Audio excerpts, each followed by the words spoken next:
Visor País a través de elvenezolanotv.com.be y también a través de aporrea.org, en donde es colgado y retransmitido. Hoy queremos compartir con ustedes algunas reflexiones en la editorial sobre el diálogo. Este diálogo que se ha convertido en la niña bonita de los dos sectores polarizados, pero que todo el mundo al final maltrata. Y lo maltrata porque simplemente todo el mundo la quiere, todo el mundo la ama, pero al final pareciera no ser útil para las intencionalidades de las cúpulas que se encuentran polarizadas en los liderazgos de la Mesa de la Unidad Democrática y del Partido Socialista Unido de Venezuela y el gobierno en general.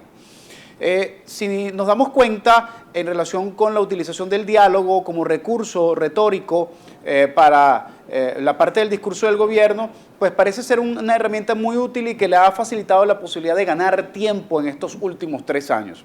Recordemos el tal show que se montó en cadena nacional, en donde la oposición y el gobierno hicieron todo un espectáculo durante toda una noche de cadena nacional.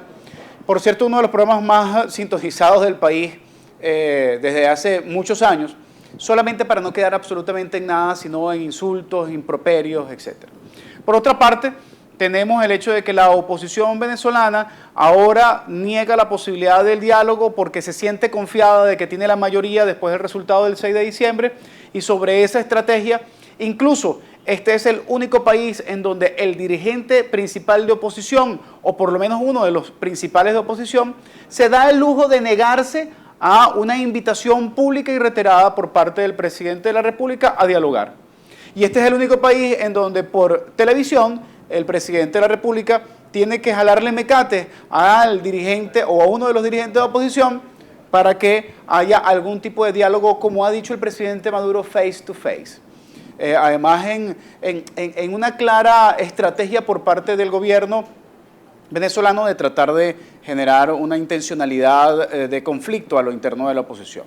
Vamos a ver la información que aparece en Notiminutos. Henry Ramos no acepta diálogo con el presidente Maduro.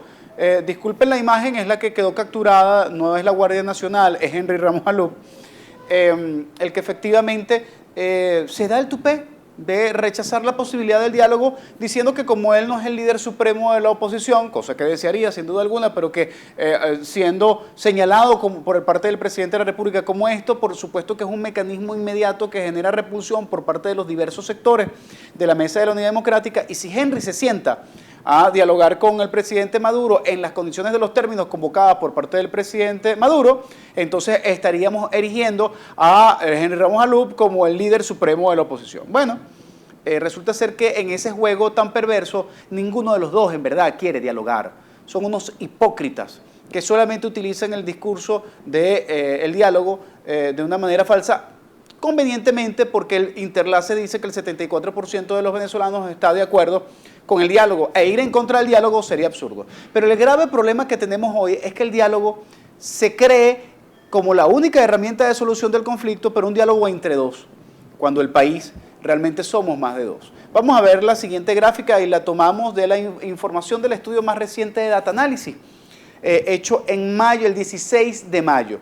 Y vamos a ver la secuencia de la gráfica, que les pido que por favor nos detengamos un momento a observarla, porque si bien la oposición hoy en la autoidentificación partidista habla de 26.7% de autoidentificación y el PSUV tiene un 18.2%, hoy el 50.5% de la gente encuestada, que generalmente trata de ser el reflejo del país, se autoidentifica como independiente. Lo que ven arriba son cifras promedio en el tiempo que está establecido en la tabla. Pero las cifras finales, las más recientes, indican que hoy más del 50% del país, más de la mitad del país, no se identifica ni con el PSUV, ni se identifica con la Mesa de la Unidad Democrática. Pero mejor aún, vamos a observar el principio de la gráfica.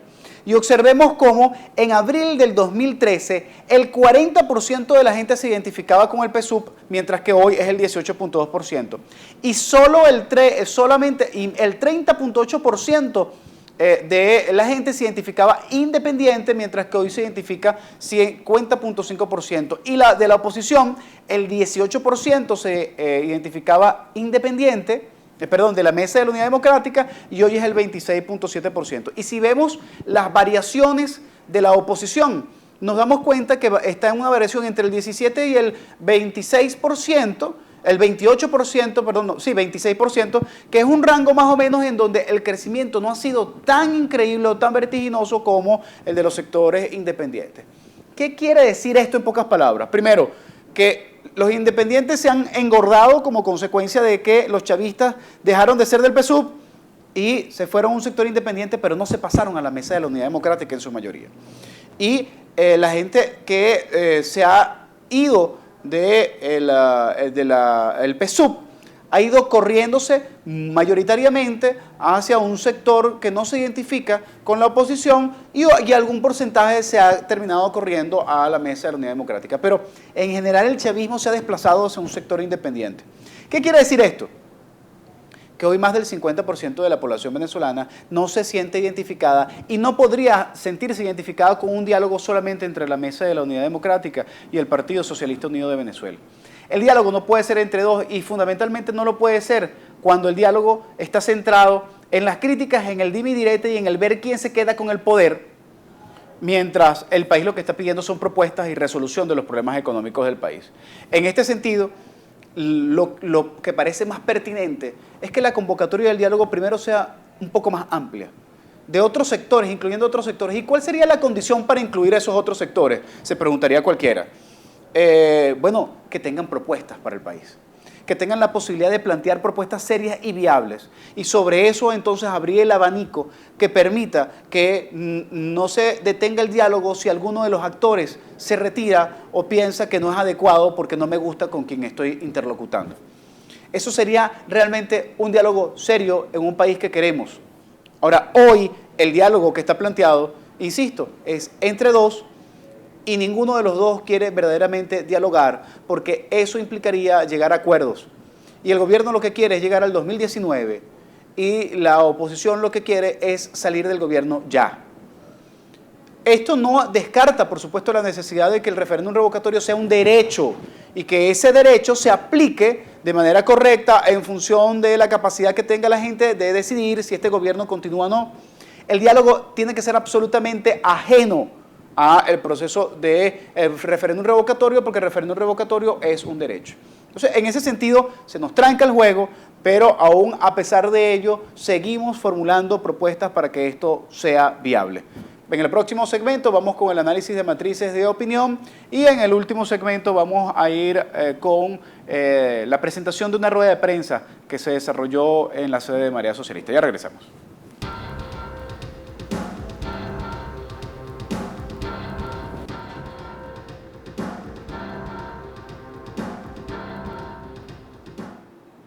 Visor País, con quien les habla Nickmer Evans, a través del venezolano.tv.com.be y a través de aporrea.org. Vamos a hacer algunos análisis de algunos temas que han preocupado a la sociedad venezolana en estas últimas horas. Y nos ha alarmado extremadamente lo sucedido en el Banco Central de Venezuela. Vamos a ver cómo refleja la nota el diario El Nacional. Un muerto y 2 heridos durante tiroteo en el Banco Central de Venezuela. Sin duda alguna, un suceso que no termina de aclararse, que creo que es fundamental e importante que haya información. Queremos saber cómo se llama el hombre que entró al Banco Central de Venezuela, pasó los detectores de metal, sacó un arma y empezó a disparar al aire y después lamentablemente hirió a 2 funcionarios. Y tuvo que ser repelido, por supuesto, también con armas y fue lamentablemente fallecido. Parece que el hombre al entrar al edificio estaba pidiendo las cifras del Banco Central de Venezuela y después pidió que lo llevaran a la Junta Directiva del Banco Central de Venezuela. La verdad es que indiferentemente de los detalles en relación con lo que sucedió, es extraño, es particular. Es fuera de lo común el hecho de que en nuestro país estén sucediendo cosas como esta. Algunos de los testigos presentes que han testimoniado a medios de comunicación han dicho que le vieron una mirada desorbitada, que no parecía precisamente muy bien centrado la persona que falleció, generando una acción que podríamos en principio y de manera ligera decir que es una acción terrorista, porque parece que incluso tenía y amenazó con explotar a algún elemento explosivo, valga la redundancia. No sabemos si era una granada o si era otro elemento. Lo que también es verdad es que la información ha sido muy parca.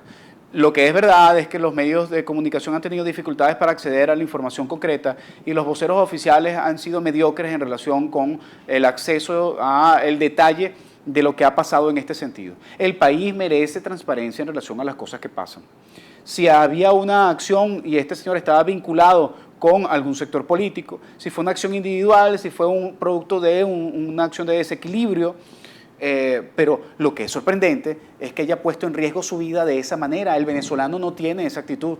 Pareciera que estamos empezando a emular a algunos gringos o estamos emulando a algunos pueblos del Oriente que tienen una vocación kamikaze.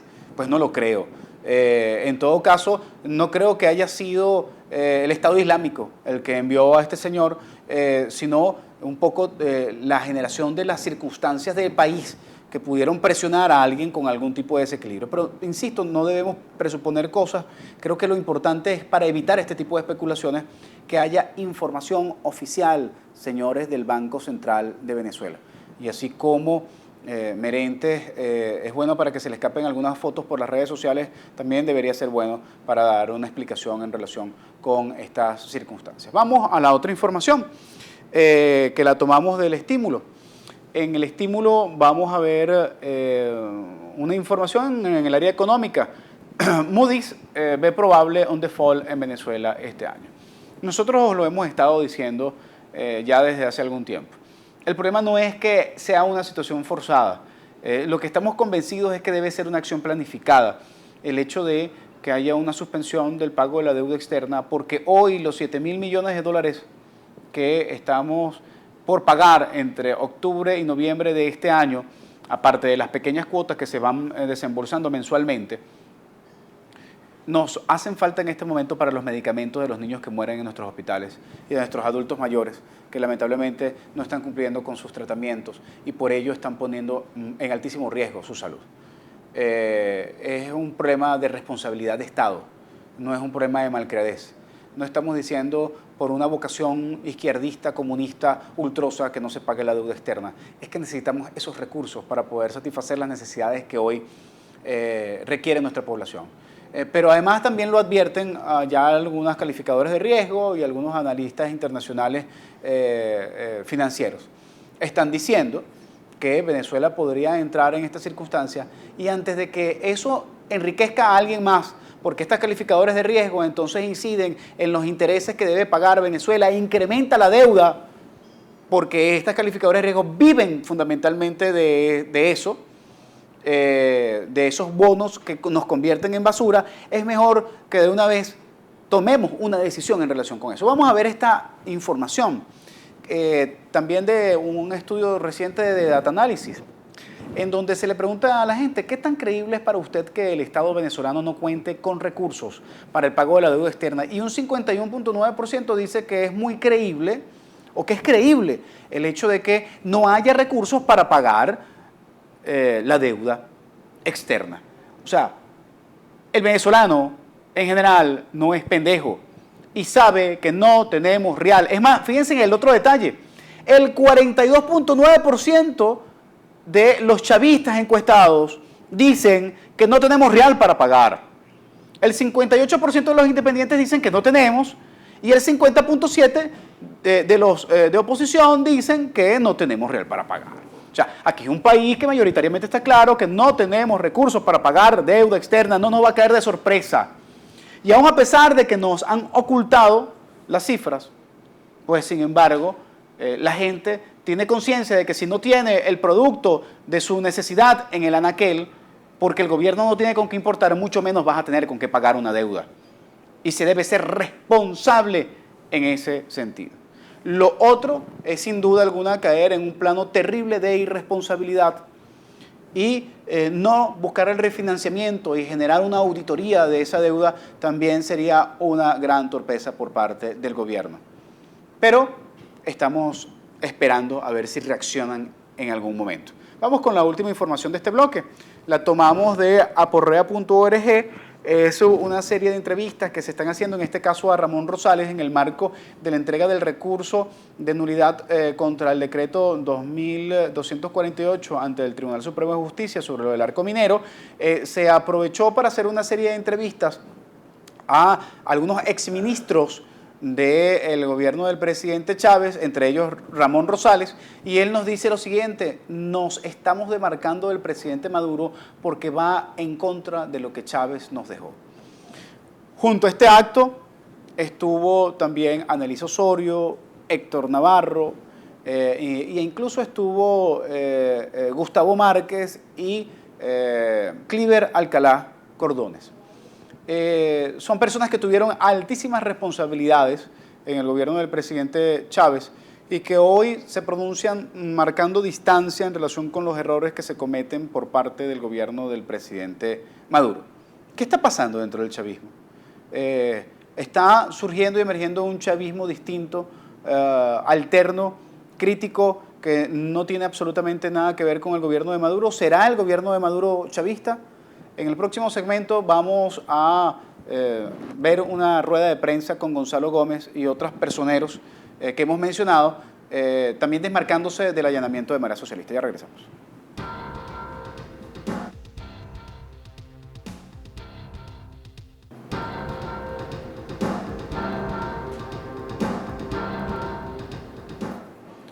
En este último segmento vamos a ver una rueda de prensa hecha en la sede de Marea Socialista, conducida por Gonzalo Gómez, director además de aporrea.org, en donde junto con varias personalidades que van a ser nombradas y que usted va a poder tener detalle de su presencia, hacen un pronunciamiento en relación con el allanamiento de Marea Socialista y también en relación con la situación de ataque a la página de aporrea.org. Vamos a verla. Agradecemos la presencia de los medios de comunicación a esta convocatoria. Lamentamos la ausencia de algunos, entre ellos medios oficiales. Esta rueda de prensa ha sido convocada por Marea Socialista, pero nos acompañan en esta oportunidad algunas personas con las cuales venimos participando en campañas como la lucha por la auditoría pública y ciudadana y también la lucha por la anulación del decreto del arco minero del Orinoco. Aquí tenemos, empezando por la izquierda, a Oli Millán, a Gustavo Márquez, a Annelise Osorio, a Edgardo Lander, a Freddy Gutiérrez, a Héctor Navarro. Algunos de ellos fueron ministros del gobierno del presidente Chávez, otros fueron constituyentes en la Asamblea Constituyente. Otras personas se destacan por su labor docente y por su labor en las luchas sociales, civiles, ecológicas, etcétera. Agradecemos mucho el acompañamiento solidario de estas personas con las que estamos pues desarrollando luchas en común, aunque esta rueda de prensa pues nosotros vamos a expresar como Marea Socialista nuestros propios planteamientos y posiciones. Algunos de ellos pueden ser compartidos, otros no necesariamente y están en discusión, ¿no? Queremos referirnos en primer lugar, antes de hablar del tema del allanamiento y de la situación que afectó a la página aporrea.org, que nuevamente está caída en estos momentos, a los últimos acontecimientos que se han dado en el país. Porque todo esto se está dando en un contexto en el cual ha habido brotes en varias ciudades de Venezuela, con gente protestando y exigiendo, reclamando comida, reclamando alimentos, como los acontecimientos que se dieron en Cumaná, los acontecimientos que se dieron en Cariaco. Ha habido situaciones anteriores en Guárico, en San Juan de los Morros, las ha habido también en Trujillo, en Mérida, en otras partes del país.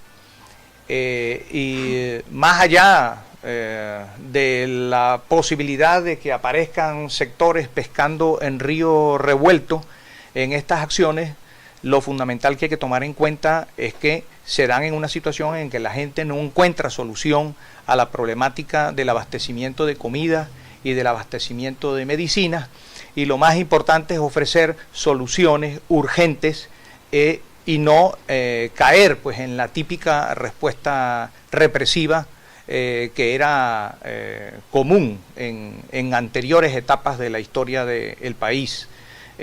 Nosotros en este sentido pues reclamamos la presentación de soluciones urgentes y efectivas para resolver la situación de emergencia que tiene la población y condenamos todos los hechos y acciones de violencia y fundamentalmente aquellos que puedan provenir de sectores del aparato del Estado que deben contribuir a canalizar y a resolver la situación en lugar de actuar pues con la fuerza sobre la población que está reclamando los alimentos.